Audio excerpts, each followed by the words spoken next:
రంగారెడ్డి జిల్లా ఆమనగల్లులో BRS party ఆధ్వర్యంలో రైతులు నిరసన దీక్షలో పాల్గొన్న మాజీ మంత్రి కేటీఆర్ సీఎంకు సిగ్గు శరం లేదంటూ కీలక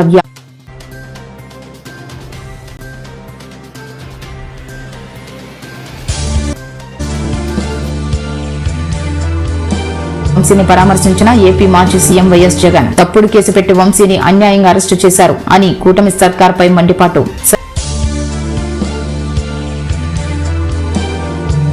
సైబర్ సెక్యూరిటీ కాంక్లేవ్ 2025 కార్యక్రమంలో పాల్గొన్న సీఎం రేవంత్ రెడ్డి, ఐటీ మంత్రి శ్రీధర్ రెడ్డి సైబర్ నేరాల నియంత్రణలో తెలంగాణ దేశానికి ఆదర్శంగా నిలుస్తుందని వ్యాఖ్యలు. లోకి వచ్చిన దారుణ ఘటన, ప్రియురాలు దూరం పెట్టిందన్న కోపంతో హత్య, ఆపై పెట్రోల్ పోసి తగలబెట్టిన ప్రియుడు.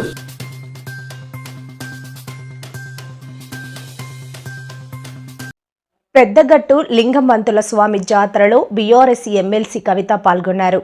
ఈ సందర్భంగా చౌడమ్మ తల్లికి కవిత బోనం సమర్పించారు. అనంతరం ప్రత్యేక పూజలు చేసి మొక్కులు చెల్లించుకున్నారు. బోనం ఎత్తుకొని ఆలయం వద్దకు చేరుకున్న కవితకు పూజారులు ఘనస్వాగతం పలికారు. పూజల అనంతరం ఆశీర్వచనం అందించారు. ఎమ్మెల్సీ కవితతో పాటు మాజీ మంత్రి తలసాని శ్రీనివాస్ యాదవ్, మాజీ ఎంపీ లింగయ్య యాదవ్, మాజీ ఎమ్మెల్యేలు, మాజీ కార్పొరేషన్ చైర్మన్లు లింగమంతుల స్వామిని దర్శించుకున్నారు. వేదిక మీద ఉన్నటువంటి మిగతా మా జిల్లా పార్టీ నాయకులకు, వేదిక ముందున్నటువంటి జిల్లా పార్టీ నాయకులకు, జాగృతి నాయకులకు, కార్యకర్తలకు అందరికీ హృదయపూర్వకంగా నమస్కారాలు తెలియజేస్తా ఉన్నాను. మరి లింగమత్తుల జాతర ఈరోజు ఇంకొక చాలా మంచి రోజు. ఆ లింగమంతుల దేవుడు, ఆ చాముండేశ్వరి అమ్మవారు, ఆ చౌడమ్మ మనకు తెలంగాణను ప్రసాదించిన రోజు కూడా ఇదే రోజు. లోక్సభలో తెలంగాణ బిల్లు పాస్ అయిన రోజు కూడా ఇదే రోజు. అన్ఎక్స్పెక్టెడ్గా, యాదృచ్ఛికంగా ఈరోజు ఈ జాతరకు రావడం అన్నది నిజంగా దైవ నిర్ణయం అని చెప్పి ఆ భగవంతుడు మనందరికీ తెలంగాణ ఇచ్చి ఆశీర్వదించినటువంటి ఈ రోజు జాతరకు రావడం అన్నది చాలా సుదినంగా నేను భావిస్తూ ఉన్నాను. మరి ఈ జాతర పాత జాతర, మన గొల్లగుట్ట జాతర అన్న, పెద్దగుట్ట జాతర అన్న, ఈ జాతర ఇదివరకే ఉద్యమ సందర్భంలో 2008-9 నిజంగా ఎస్పీ ఆఫీస్ చూస్తుంటే అయితే వేరే ఉత్తర భారతదేశంలో చిన్న చిన్న రాష్ట్రాలలో సేదారు ప్రభుత్వం. అంటే ఒక ఆర్ద్రతతోని, ఒక ప్రేమతోని, ఒక గౌరవంతోని నా తెలంగాణలో ఏ మూలకున్న బిడ్డైనా బాగుండాలనేటటువంటి ఉద్దేశంతో చేసినటువంటి పరిపాలన కేసీఆర్ గారిది. మరి ఇవాళ పరిపాలన చూస్తుంటే ఎవడెక్కడన్నా జావని, ఏ మూలకు ఎవడన్నా ఏడవని నాకు సంబంధం లేదు. నేను మాత్రం 14 నెలల్లో 30 సార్లు ఢిల్లీకి పోతా మళ్ళీ వస్తా, గల్లీకి రాగానే కేసీఆర్ని తిడతా, ఢిల్లీకి పోతా, కాంగ్రెస్ వాళ్ళ కాలు పట్టుకుంటా అనే చందంగా ఇవాళ ముఖ్యమంత్రి గారి పరిపాలన నడుస్తుంది తప్పితే.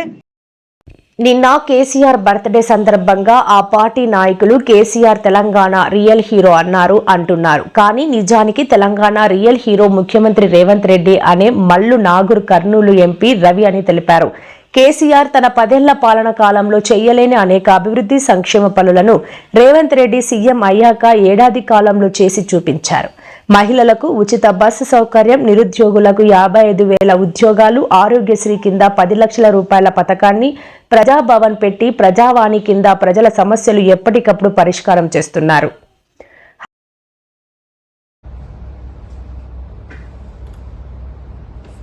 Telangana real hero Revanth Reddy. నిన్న బీఆర్ఎస్ నాయకులు చెప్పినట్టుగా కేసీఆర్ కాదు. ఎందుకంటే తెలంగాణ రాష్ట్రం వచ్చిన తరువాత 10 సంవత్సరాలు ముఖ్యమంత్రిగా ఉన్న కేసీఆర్ గారు చేయలేనటువంటి పనులన్నీ ఒక్క సంవత్సరంలో రేవంత్ రెడ్డి గారు చేసి ప్రజల్ని మెప్పించారు. కాబట్టి తెలంగాణ ప్రజలంతా రేవంత్ రెడ్డి రియల్ హీరో అని గుర్తించి ఆయన్ని ప్రేమిస్తున్నారు. ఎందుకు రేవంత్ రెడ్డి రియల్ హీరో?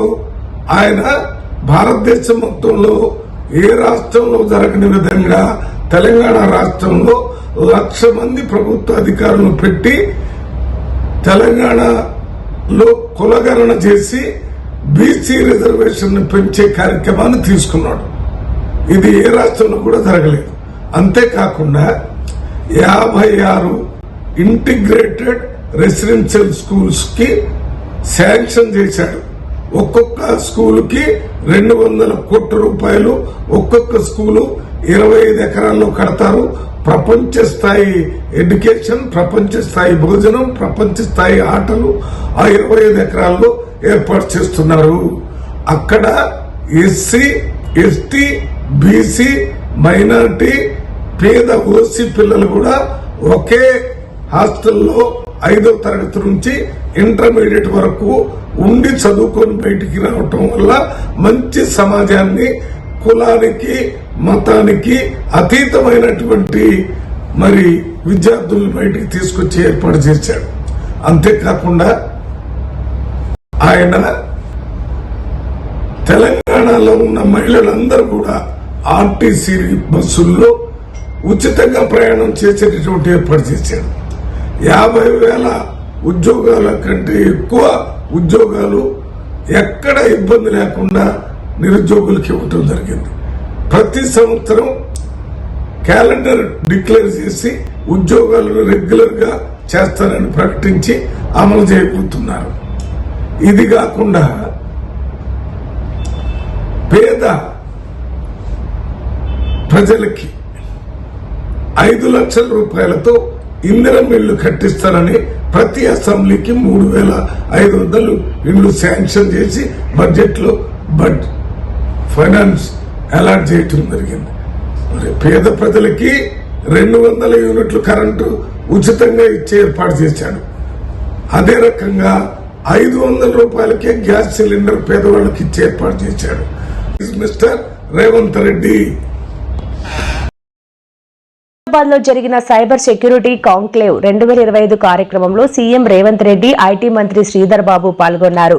ఈ కార్యక్రమంలో సీఎం రేవంత్ రెడ్డి కీలక వ్యాఖ్యలు చేశారు. తెలంగాణ రాష్ట్రాన్ని సైబర్ భద్రతలో దేశంలో నెంబర్ 1 స్థానంలో నిలిపే లక్ష్యంతో ప్రభుత్వం ముందుకు సాగుతోందని ముఖ్యమంత్రి రేవంత్ రెడ్డి పేర్కొన్నారు.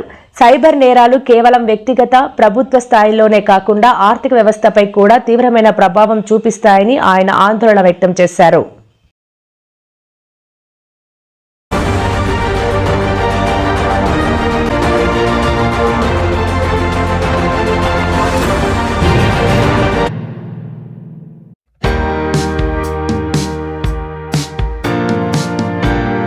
IT and Industries Minister, DGP Jitendra, State of Telangana, Home Secretary, Special Chief Home Secretary Ravi Gupta Garu, and Cybercrime DGP Chicago and friends. I am happy to share with all citizens of Telangana that my government has set up a goal to make our state number 1 in cyber safety in the country. Today, we are organizing SHIELD 2025, where we are discussing digital safety and future. I congratulate Telangana Cyber Security Bureau, Cyberabad Police, and Society for Cyberabad Security Council for organizing this event of its kind. I am happy to be here with all law enforcement officials, cybersecurity experts, industry leaders, and government representatives who are working together to make Telangana number 1 cyber safety state. An estimate recently said rupees 22,812 crore were stolen by cyber criminals in India last year. This is a threat to our economy and our citizens. Another major threat today is a fake news. Misinformation on social media can cause chaos in the society. My government is committed to working with experts, IT firms, and allocate all resources to build an ecosystem for cyber security solutions. We have to make Telangana a secure business hub. I request everyone to share this number 1930. It's a 24/7 cyber helpline. Once again, 1930. It's a 24/7 cyber helpline. Telangana is one of few states with a fully operational cyber security bureau and a dedicated cybercrime helpline to protect citizens. We launched 7 new specialized cybercrime police stations in last year. I congratulate the DGP and Director of Cyber Bureau for creating these facilities. I congratulate DG CSB team for organizing this event, which will enable collaboration between police, academia and experts. Let us work together to make Telangana a cyber safe state. మిత్రులారా, ఈరోజు ఈ కార్యక్రమం అత్యంత కీలకమైన కార్యక్రమం. ప్రపంచంలో నేరాల రూపు విధానం చాలా వేగంగా మారుతుంది. ఈ వేగంగా మారే విధానంలో మన యొక్క పరిపాలన విధానాలను మార్చుకొని చేసిన వాళ్ళని పట్టుకొని శిక్షించడం మూడవ ఇబ్బంది. ఇన్ని రకాల ఇబ్బందుల నేపథ్యంలో నేరం జరగకుండా నిరోధించాల్సిన బాధ్యతనే మన పోలీస్ వ్యవస్థ మీద ఉన్నది. ఈ పోలీస్ వ్యవస్థ కూడా ఒక రాష్ట్రానికి పరిమితమైన విధానాలతో మనం ముందుకు వెళ్ళలేం. ఈరోజు దాదాపుగా 14 రాష్ట్రాలకు సంబంధించిన పోలీస్ అధికారులు ఈ సమావేశంలో పాల్గొన్నారు. దేశం మొత్తం ఒక యూనిట్గా ఈ సైబర్ క్రైమ్లో పనిచేయాల్సిన అవసరం ఉన్నది. కోఆర్డినేషన్ కూడా చాలా అవసరం ఉన్నది. ఈరోజు సోషల్ మీడియాలో వస్తున్న డీప్ ఫేక్ న్యూస్ సమాజంలో చాలా వైషమ్యాలను రెచ్చగొట్టడానికి ఉపయోగిస్తున్నారు. కొంతమంది సమాజంలో ఒక గందరగోళాన్ని సృష్టించి జరగని నేరాలు జరిగినట్టుగా, జరగని దాడులను జరిగినట్టుగా, లేదా ఇతర ఆలోచనలతోని ఈ డీప్ ఫేక్ న్యూస్ని స్ప్రెడ్ చేస్తున్నారు. వీటన్నిటిని కూడా సోషల్ మీడియాని కంట్రోల్ చేయడమే కాకుండా ఆర్థిక నేరాలను కూడా ఈరోజు నియంత్రించాల్సిన అవసరం ఉన్నది. వీటన్నిటి నేపథ్యంలో తెలంగాణ స్టేట్ సైబర్ క్రైమ్ డిపార్ట్మెంట్కి సంబంధించి ప్రత్యేకంగా డీజీపీ శిఖా గోయల్ గారు, అదేవిధంగా సైబరాబాద్ కమిషనర్ అవినాష్ మహాంతి ఒక మంచి షీల్డ్ 2025 అరిలోవా దొంగతన కేసులను ఛేదించిన విశాఖ పోలీసులు 24 గంటల్లోనే నిందితుడిని పట్టుకున్నామని వెల్లడించారు. విశాఖ పోలీసులు 2 చోరీల నుంచి సుమారు 32 తులాల బంగారాన్ని, 73,000 నగదు, కేజీ వెండి రికవరీ చేశామని తెలిపారు. ఇతని పేరు నూనెల కృష్ణ అని, ఇతను నేర చరిత్ర కలిగిన వ్యక్తి అని తెలిపారు. దొంగతనాల పట్ల ప్రజలు అప్రమత్తంగా ఉండాలని ప్రజలకు సూచించారు. ఏరియా మీకు తెలుసు, ఆరిలోవా పోలీస్ స్టేషన్ లిమిట్స్లో ఆదర్శ్ నగర్ దగ్గరలో old dairy farm, Rajiv Nagar colony, అక్కడ 13వ తారీఖు రాత్రి అంటే తెల్లవారితే 14వ తారీఖు 2:25 dial 112 call, emergency distress call వస్తే కంట్రోల్ రూమ్ నుంచి అక్కడ బీడ్లో ఉన్న పోలీస్ స్టేషన్ స్టాఫ్ అక్కడికి ఒక ఇంటి నుంచి కాల్ వచ్చిందనమాట. అక్కడ సమ్ సౌండ్స్ వస్తున్నాయి, ఏదో బ్రేకింగ్ అయినట్టుందని కంప్లైంట్. ఇమీడియట్గా అక్కడికి వెళ్ళి వెరిఫై చేస్తే అక్కడ ఏమి పోయినట్టు అనిపించట్లేదు. ఒక బ్రేకింగ్ అయితే అయ్యింది, హౌస్ డోర్స్ బ్రేక్ చేసి లోపలికి వెళ్ళడం జరిగింది. సో అది అక్కడ ఏం పోలేదు అనుకున్నారు. బట్ కంప్లైనెంట్స్కి ఫోన్ చేసి వాళ్ళు లేరనమాట, ఊరు వెళ్ళారు. వాళ్ళకి ఇన్ఫామ్ చేసి వాళ్ళని రమ్మని చెప్పాము కంప్లైంట్ తీసుకోవడానికి. అయితే మరలా 14th మార్నింగ్ 11 o'clockకి మరలా అదే ప్లేస్ నుంచి, అదే కాలనీ నుంచి ఇంకొక హౌస్ నుంచి కంప్లైంట్ వచ్చింది, ఫోన్ వచ్చింది. ఇమీడియట్గా ఆరిలోవా క్రైమ్ పోలీస్ సిఐ గారు, ఎస్ఐ గారు వీళ్ళంతా కూడా అక్కడికి వెళ్ళడం జరిగింది. అక్కడ ఆ ఫ్లోర్లో అంటే 2nd ఫ్లోర్లో ఉంది ఈ హౌస్. లాక్ బ్రేక్ చేసి హౌస్ బ్రేకింగ్ అయ్యింది. ఆ ఫ్లోర్లో ఉన్న అదర్ హౌసెస్ అన్నీ కూడా ఎంటీ ఉన్నాయి. కంప్లైనెంట్ ఆయన పేరు వంశీకృష్ణ, కంప్లైనెంట్ పేరు వంశీకృష్ణ. ఆయన వాళ్ళు విజయవాడ వెళ్ళారు. అప్పుడు వాళ్ళు లేనప్పుడు ఎవరో గుర్తు తెలియని వ్యక్తి వాళ్ళ ఇంట్లోకి హౌస్ బ్రేకింగ్ అయ్యి దాదాపు 28 తులాలు బంగారం, 1 కేజీ వెండి, 94,000 రూపీస్ క్యాష్ పోయిందని మనకి కంప్లైంట్ ఇచ్చారు. ఇమీడియట్గా అది నా ఆఫీస్కి కూడా ఇన్ఫర్మేషన్ వచ్చింది, ఏసీపీ ఆఫీస్కి కూడా ఇన్ఫర్మేషన్ వచ్చింది. అందరూ కూడా సీన్కి వెళ్ళడం జరిగింది. సిసిఎస్ నుంచి ఇన్స్పెక్టర్స్ అందరూ కూడా అండ్ సిసిఎస్ టీమ్స్ అందరూ ఆ సీన్ విజిట్ చేశాము.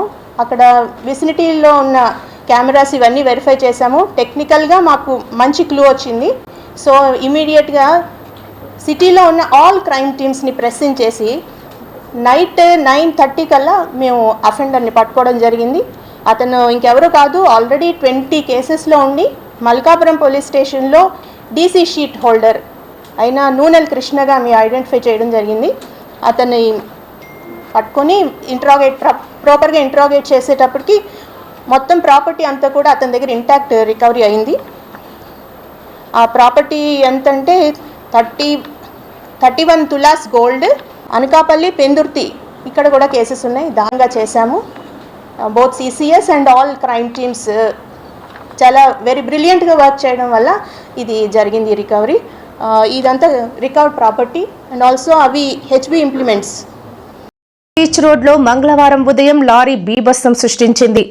నోవాటెల్ హోటల్ డౌన్లో ఇసుక లోడుతో వస్తున్న భారీ లారీ బ్రేకులు ఫెయిల్ అయి గోడ ఢీకొట్టుకుంటూ పార్కుకి వెళ్లింది. లారీ ముందు భాగం పూర్తిగా దెబ్బతింది. డ్రైవర్, క్లీనర్ స్వల్ప గాయాలతో బయటపడ్డారు. పరిమితికి మించి ఇసుక లోడుతో రావడంతోనే డ్రైవర్ వాహనాన్ని అదుపు చేయలేకపోయారని తెలుస్తోంది. ఈ ఘటనకు సంబంధించి పూర్తి వివరాలు తెలియాల్సి ఉంది.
ప్రయాగ్రాజ్ మహాకుంభమేళాలో రాష్ట్ర విద్యా, ఐటీ, ఎలక్ట్రానిక్స్ శాఖల మంత్రి నారా లోకేష్ దంపతులు పుణ్యస్నానాలు చేశారు. త్రివేణి సంగమం షాహీ స్నానఘట్టంలో సాంప్రదాయబద్దంగా స్నానాన్ని ఆచరించి గంగాదేవికి పూజలు చేసి హారతులిచ్చారు. పితృదేవతలను స్మరించుకుంటూ బ్రాహ్మణులకు వస్త్రదానం చేశారు. పూర్వీకులకు మోక్ష మార్గాన్ని ప్రసాదించాలంటూ గంగాదేవిని ప్రార్థించారు. కుంభమేళా ప్రాంగణంలో ప్రతిధ్వనించే కీర్తనలు, నదీ సంగమం వద్ద పవిత్ర పూజల మధ్య ఆధ్యాత్మిక కార్యక్రమాల్లో లోకేష్ దంపతులు మమేకమయ్యారు. మహాకుంభమేళా ఆధ్యాత్మిక కార్యక్రమం మాత్రమే కాదు, ఇది భారతదేశ సాంస్కృతిక, ఆధ్యాత్మిక వారసత్వం, నమ్మకం, ఆచారాలు, ఆధ్యాత్మిక జ్ఞానంతో ముడిపడి ఉన్న శక్తివంతమైన వేడుక. మానవత్వం, ఆధ్యాత్మికత మధ్య సంబంధాన్ని లోతుగా నాటుకుపోయిన భారత జాతి విలువలను ప్రతిబింబిస్తుంది. పవిత్ర నదుల్లో ఆచరించే స్నానం, దానం హృదయపూర్వకమైన భక్తి మోక్ష మార్గాన్ని చూపిస్తాయని కోట్లాది మంది నమ్మకం. కుంభమేళాలో స్నానాలు, పూజాధికాల అనంతరం లోకేష్ దంపతులు కాశీ విశ్వేశ్వరుని ఆలయాన్ని సందర్శించేందుకు వారణాసి బయలుదేరి వెళ్లారు.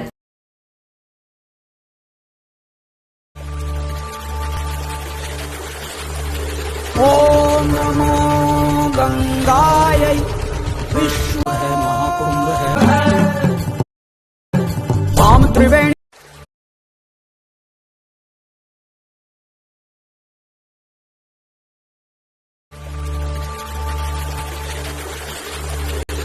ఓం నమో గంగాయై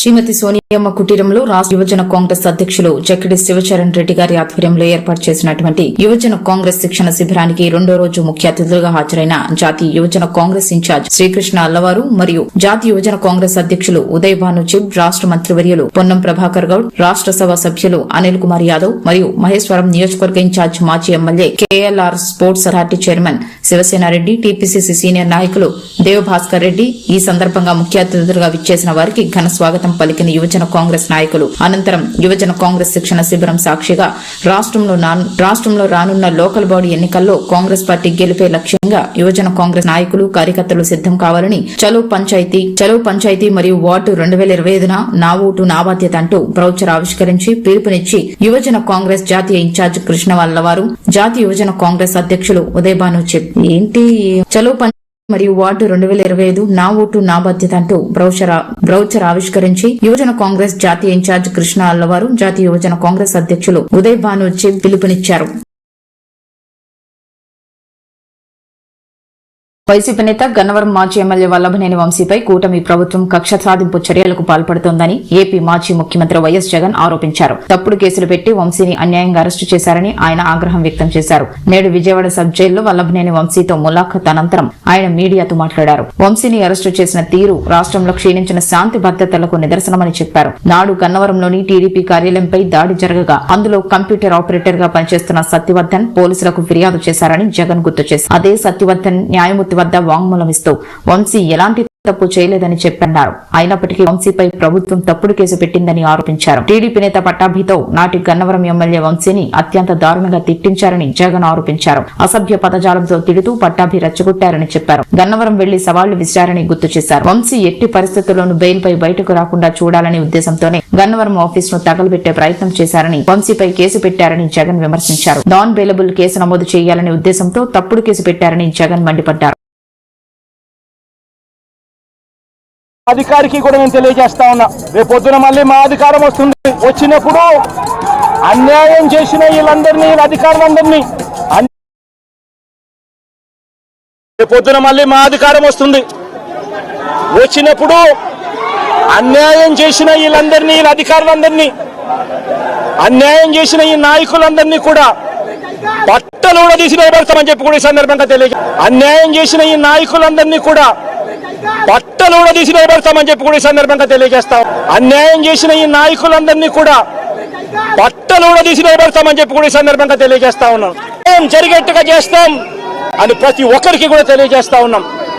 ఈ మాదిరిగా అన్యాయం చేయడం మొదలు పెడితే మాత్రం ఖచ్చితంగా ప్రజలు, దేవుడు ఇద్దరు కూడా వీళ్ళని శిక్షించే కార్యక్రమం ఖచ్చితంగా జరుగుతుంది. రంగారెడ్డి జిల్లా ఆమనగల్లులో భారత రాష్ట్ర సమితి పార్టీ ఆధ్వర్యంలో రైతులు నిరసన దీక్ష చేపట్టారు. మాజీ మంత్రి కేటీఆర్ ఈ నిరసన దీక్షలో పాల్గొన్నారు. రైతుల సమస్యలపై ఆయన మాట్లాడుతూ రేవంత్ రెడ్డి 2 లక్షల రుణమాఫీ చేయలేదని ఆయన విమర్శించారు. కేసీఆర్ అధికారంలో ఉన్నప్పుడు రైతులు ఆనందంగా ఉన్నారని, 70 లక్షల మంది రైతులకు రుణమాఫీ అందించామని తెలిపారు. రేవంత్ రెడ్డి అధికారంలోకి వచ్చిన తర్వాత 15 నెలలు కావచ్చినా ఇప్పటివరకు రుణమాఫీ చేయలేదని అన్నారు. రేవంత్ రెడ్డి అత్తగారి కల్వకుర్తి నియోజకవర్గంలో కళ్యాణ లక్ష్మి పథకం ప్రకారం 1 తులం బంగారం కూడా ఇవ్వలేదని కేటీఆర్ చెప్పారు. సీఎం రేవంత్ రెడ్డి ప్రజల్ని మోసం చేసి గెలిచాడని ఆయన అన్నారు. కానీ ఆయనకు సిగ్గుశరం లేదంటూ కీలక వ్యాఖ్యలు చేశారు. అంతేకాకుండా ప్రభుత్వం ప్రజలకు ఏమాత్రం సహాయం చేయలేదు అంటూ తీవ్ర వ్యాఖ్యలు చేశారు. అలాగే కేసీఆర్ ప్రభుత్వం రైతుల కోసం అనేక సంక్షేమ పథకాలు అందించిందని, 5 లక్షల బీమా, కళ్యాణ లక్ష్మి, షాదీ ముబారక్ వంటి పథకాలు రైతులకు లభించాయని ఈ సందర్భంగా ఆయన గుర్తు చేశారు. కానీ రేవంత్ రెడ్డి ప్రభుత్వంలో ఈ పథకాలు కొనసాగించబడలేదని కేటీఆర్ పేర్కొన్నారు. ఈ సందర్భంగా రైతు సమస్యలకు వ్యక్తం చేస్తూ రుణమాఫీని, పథకాల అమలును బలోపేతం చేయాలని కోరారు. ఆయన లోన్ కట్టలేదని చెప్పి వాళ్ళ ఇంటి పాటాకు ఇంటి తలుపెత్తుకొని పోయారు, ఇంటికాడ గేట్ ఎత్తుకపోయారు. చూసిర్రా మీరు? నిన్న ఒక రైతుది ఆయనతో స్టార్టర్ ఎత్తుకపోయినారు. ఇక రేపో మాపో తులం బంగారం వచ్చింది అక్క మీకు? మీరు నిజంగా కల్వకుర్తోలు బాగా హుషారున్నారు, వచ్చినా కూడా రాలేదని చెప్తారు. నేను బయట రాంగ మైసిగండి కాడ ఆగి అక్కడ పంతులను కూడా అడిగినా, సార్ వచ్చిందా ఇక్కడ తులం బంగారం పంతులు గారు అంటే, మా వాళ్ళకి మాత్రం వచ్చింది, అత్తగారు ఊరు కదా ఇచ్చిండు అన్నాడు. మీరేమో నాకు అబద్ధం చెప్తాను. రాలేదా తులం బంగారం? మొన్ననేమో పాటకు ఎత్తుకపోయినారు, తలుపులు ఎత్తుకపోయారు, నిన్ననేమో స్టార్టర్ ఎత్తుకపోయినారు. రేపో మాపో తులం బంగారం వచ్చుడు కాదు, మీ పుస్తల తాడు కూడా ఎత్తుకపోతాడు వీడు, గంట దొంగ. మేము చెప్పినాం ఎలక్షన్లకు ముంగట మీకు, వీడు లంగా నమ్మకుర్రని చెప్పినాం. మీరు స్టార్టర్ ఎత్తుకపోయినరు. రేపో మాపో తులం బంగారం వచ్చుడు కాదు, మీ పుస్తల తాడు కూడా ఎత్తుకపోతాడు వీడు, గంట దొంగ. మేము చెప్పినాం ఎలక్షన్లో ముంగడ మీకు, వీడు లంగా నమ్మకుర్రని చెప్పినాం. మీరేమో నమ్మి ఆయనతో గుద్దినరు. మెదక్ జిల్లాలో దారుణ ఘటన వెలుగులోకి వచ్చింది. ప్రియురాలు దూరం పెట్టిందన్న కోపంతో ప్రియుడు ఆమెను హత్య చేసి పెట్రోల్ పోసి తగలబెట్టాడు. ఈ ఘటన స్థానికంగా తీవ్ర కలకలం రేపింది. ఫిబ్రవరి 6వ తేదీ నుంచి మెదక్ పట్టణానికి చెందిన రేణుక కనిపించకుండా పోయింది. ఆమె అదృశ్యం నేపథ్యంలో కుమారుడు Srinath Medak town police station లో ఫిర్యాదు చేశాడు. దర్యాప్తులో భాగంగా పోలీస్ అధికారులు రేణుక ఫోన్ కాల్ డేటాను పరిశీలించారు. ఇందులో ఆమెకు ఇంటి పక్కనే ఉంటున్న యేసు అనే వ్యక్తితో తరచు మాట్లాడిన రికార్డు బయటపడింది. దాంతో పోలీసులు యేసును విచారించగా హత్యకు సంబంధించిన షాకింగ్ నిజాలు వెలుగులోకి వచ్చాయి. రేణుక భర్త మరణించడంతో ఆమె తన ఇద్దరు పిల్లలతో కలిసి మెదక్ పట్టణంలోని ఫతేనగర్ లో నివసించేది. ఇంటి పక్కనే ఉంటున్న యేసుతో ఆమె వివాహితర సంబంధం పెట్టుకుంది. అయితే ఈ విషయం రేణుక కుటుంబ సభ్యులకు తెలియడంతో వారు తీవ్ర ఆగ్రహం వ్యక్తం చేశారు. కుమారులు మందలించడంతో రేణుక యేసుతో సంబంధాన్ని పూర్తిగా తెంచుకుంది. అయితే ప్రియురాలు దూరమైందన్న ఆవేశంలో యేసు ఆమెను హత్య చేయాలని నిర్ణయించుకున్నాడు. ఆమెను గుర్తుపట్టకుండా ఉండేందుకు శవంపై పెట్రోల్ పోసి తగలబెట్టాడు. రేణుక అదృశ్యం కేసును పోలీసులు వివిధ కోణాలలో విచారించడంతో హత్యకు సంబంధించిన నిజాలు బయటపడ్డాయి.